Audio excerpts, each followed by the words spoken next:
भटकाने के घर एंटीलिया के बाहर मिली स्कॉर्पियो के मामले में मंगलवार को एक बड़ा खुलासा हुआ। पुलिस के मुताबिक संदिग्ध स्कॉर्पियो की नंबर प्लेट एक ब्लैक मर्सिडीज कार से बरामद की गई है। ये कार, आपको बता दें, एनआईए की टीम ने मुंबई क्राइम ब्रांच के ऑफिस के पास एक पार्किंग से बरामद की। इस गाड़ी से 5,75,000 नकद के साथ पेट्रोल और डीजल भी बरामद किया गया। अब पूरा केस तीनों कारों पर आकर टिक गया है। पहली विस्फोटकों से भरी स्कॉर्पियो कार जो एंटीलिया के बाहर मिली थी, दूसरी इनोवा जो स्कॉर्पियो के पीछे चल रही थी और तीसरी ब्लैक मर्सिडीज कार जो एनआईए ने एक पार्किंग से बरामद की है। सूत्रों के मुताबिक एनआईए को इस कार से कई सबूत हाथ लगे हैं। तो 3 कारों की तस्वीरें आपके सामने, एक स्कॉर्पियो कार, इनोवा कार और मर्सिडीज कार जो पार्किंग से मिली है। मर्सिडीज कार, उसमें से कई सामान भी बरामद किए गए हैं, उसमें कैश भी मिला है और ये बहुत ही अहम सबूत माने जा रहे हैं।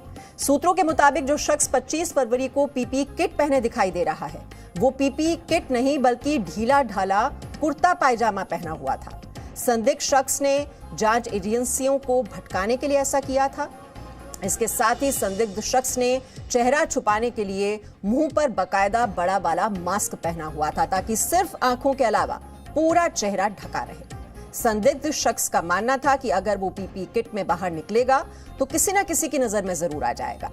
एनआईए ह्यूमन एनालिसिस फोरेंसिक जांच करके इस बात का पता लगाने में जुटी है कि क्या सीसीटीवी में दिखाई देने वाला शख्स सचिन वजह ही है या कोई और है। वहीं वजह के कैबिन से एनआईए ने जब्त किया है लैपटॉप से डेटा डिलीट किया गया था। वजह से एनआईए ने मोबाइल फोन देने को कहा। वजह ने कहा कि फोन कहीं गिर गया है। वजह ने जानबूझकर फोन फेंक दिया था। तो ये एनआईए की ओर से ये तमाम जानकारियां दी गई हैं।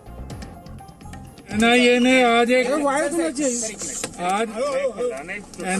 आज एक ब्लैक कलर की मर्सिडीज बेंज को सीज किया है, जिस सीजर में जो स्कॉर्पियो पे नंबर प्लेट थी उसको रिकवर किया है। 5 लाख से ज्यादा कैश रिकवर किया है, एक नोट काउंटिंग मशीन रिकवर की है, कुछ कपड़े रिकवर किए हैं और इसके बीच में जांच जारी है। और अपडेट इस केस में आपको दे दें, मर्सिडीज की एंट्री हुई है देखिए इस केस में और कई सबूत हाथ लगे हैं। स्कॉर्पियो की जो नंबर प्लेट है वो मर्सिडीज कार से बरामद की गई है। मुंबई क्राइम ब्रांच के ऑफिस के पास पार्किंग से बरामद की गई। मर्सिडीज से 5 लाख रुपए कैश, नोट गिनने वाली मशीन भी मिली है। सफेद कुर्ता पायजामा पहने एक शख्स का सीसीटीवी फुटेज मिला है। सीसीटीवी फुटेज में सचिन वजह के होने का संदेह है। मर्सिडीज कार से सफेद रंग के कपड़े बरामद किए गए हैं। सीसीटीवी में दिख रहे शख्स को पहचानने की कोशिश की जा रही है। एनआईए ह्यूमन एनालिसिस फोरेंसिक की मदद से जांच करेगी। मुंबई क्राइम ब्रांच के क्राइम इंटेलिजेंस यूनिट की तलाशी।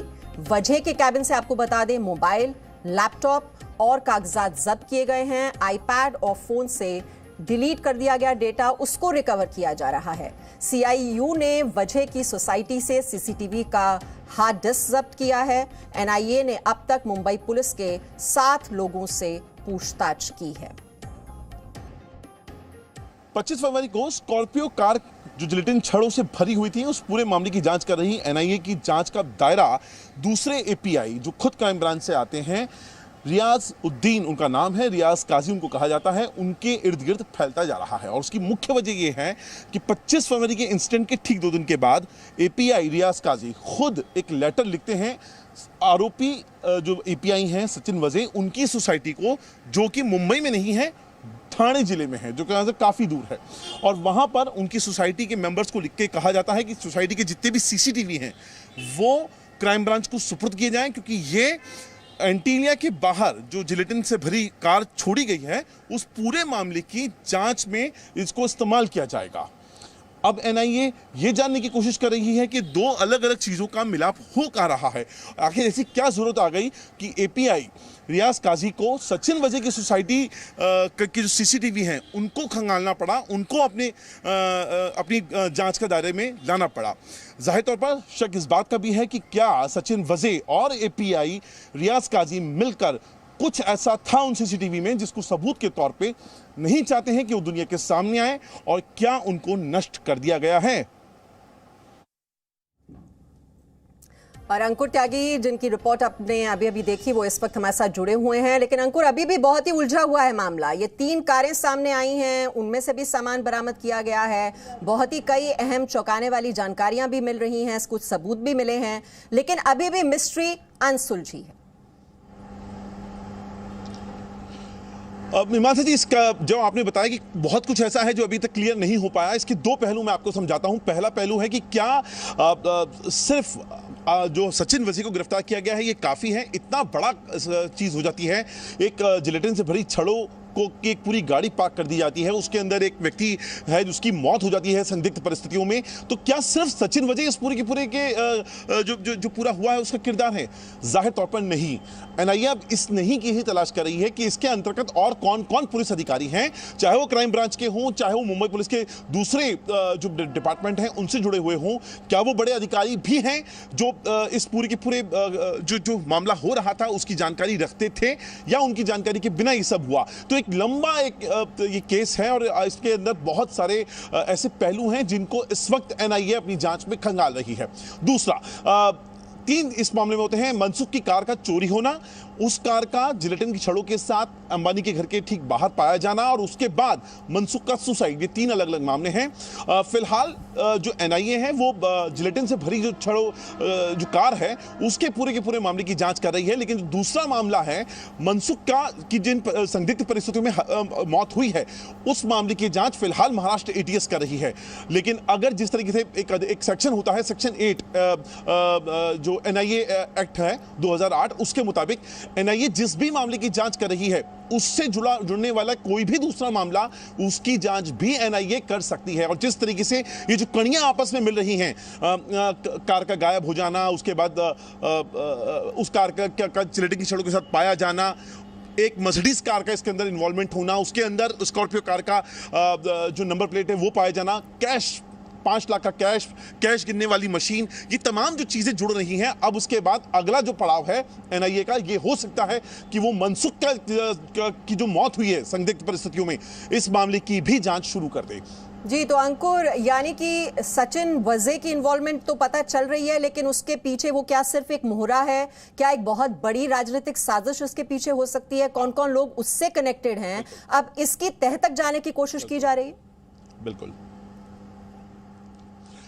जाहिर तौर पर कल जिस तरीके से जी न्यूज़ ने अपने दर्शकों को दिखाया था कि 25 फरवरी को ये घटना घटती है। अब आप अंदाजा लगाइए, दर्शक इस बात को समझ सकते हैं, 25 फरवरी को ये घटना घटती है और 27 फरवरी को जो काजी हैं, रियाज काजी, वो जाकर सचिन वजे जो कि ठाणे में रहते हैं, जिनका मुंबई से कोई संबंध नहीं है, वो उनकी सोसाइटी में जाते हैं, एक लेटर लिखते हैं, ऑफिशियल लेटर, और वो भी मुंबई पुलिस के माल मध्य वाला लेटर नहीं होता है, वो एक इंडिविजुअल लेटर होता है, और उसमें बाकायदा स्टैंप पेपर लगा के कहते हैं कि हमें आपकी सोसाइटी के जो सीसीटीवी हैं, अगल बगल की जो रोड को कवर करने वाले सीसीटीवी हैं, वो तमाम सीसीटीवी चाहिए, क्योंकि इनका हम जांच कर रहे हैं, जो इन्वेस्टिगेशन कर रहे हैं जो एंटीलिया में जो कार पार्क हुई है जिलेटिन की छड़ों के साथ, उस मामले में, जबकि दोनों का कोई सीधा संबंध नहीं है। तो इसकी वजह क्या थी? क्या सचिन वजे के घर पे ऐसे लोग आते थे जिनका इस केस से संबंध रहा है? क्या उनकी वीडियो रिकॉर्डिंग थी, सीसीटीवी रिकॉर्डिंग थी? क्या स्कॉर्पियो कार, जिसकी बात लगातार जो मनसुख हिरेन की जो पत्नी है वो लगातार कहती रही है कि नवंबर 2020 से लेके मार्च 2021, यानी तकरीबन 4 महीने तक की जो कार थी, स्कॉर्पियो कार, जिसका मुख्य रोल निकल कर आ रहा है, वो सचिन वजे के पास रही। क्या ये कार वहां खड़ी थी और वो तमाम रिकॉर्डिंग उन सीसीटीवी में थी? ऐसी तमाम चीजें हैं जिसको इस वक्त खंगाला जाएगा। तो कड़ियां आपस में जुड़ेंगी, क्योंकि लगातार कल भी हम मुंबई पुलिस के बड़े आला अधिकारियों के साथ बैठे हुए थे और उन्होंने साफ तौर पे कहा था कि जब ये केस हुआ और उसके बाद लगातार हम जब सचिन वजे से 2 सवाल कर रहे थे। पहला सवाल कि जो स्कॉर्पियो कार को पार्क करने के बाद इनोवा कार कहां गई, तो वो लगातार कहते थे कि हम उसको ट्रेस नहीं कर पा रहे हैं, वो लोकेट नहीं हो पा रही है, उसकी लोकेशन पता नहीं चल पा रही है, जबकि वो कार खुद CIU क्राइम इंटेलिजेंस यूनिट, जो कि जिसका हेड ऑफिस जो पुलिस हेडक्वार्टर में ही उसका ऑफिस है, वहां से वो कार निकली थी। दूसरा, जो लगातार पूछा जा रहा था कि जो स्कॉर्पियो कार है इसके मालिक के बारे में कुछ पता चल पा रहा है, तब भी लगातार जो सचिन वजे हैं वो इस पूरी की पूरी जांच को भटकाने का काम कर रहे थे, ऐसा मुंबई पुलिस के आला अधिकारियों ने कल कहा था हमसे ऑफ रिकॉर्ड। तो ये जो चीजें हैं, इन चीजों को ही इन्वेस्टिगेट इस वक्त एनआईए कर रही है।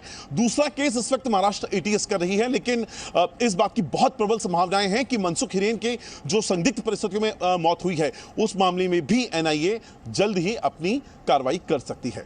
जी, तो सचिन वजे पर एनआईए का बहुत ही अहम खुलासा, कई महत्वपूर्ण जानकारियां अभी तक मिली हैं, लेकिन इसकी तह तक जाने की अभी कोशिश की जा रही है। और जो आरोप लग रहे थे कि कारोबारी रिश्ते भी रहे हैं शिवसेना नेताओं के साथ, क्या इसके पीछे कोई बड़ी राजनीतिक साजिश है? क्या सिर्फ एक मोहरा बनकर रह गए सचिन वजे, लेकिन कनेक्शन कहीं दूर दूर तक है? इसी की तलाश में इस वक्त एनआईए लगी हुई है। जानकारी हमें दे रहे थे अंकुर त्यागी। एक छोटे से ब्रेक के लिए यहाँ पर रुक रहे हैं, लौटते हैं। Presenting V News app available on Google Play and App Store. Download it now.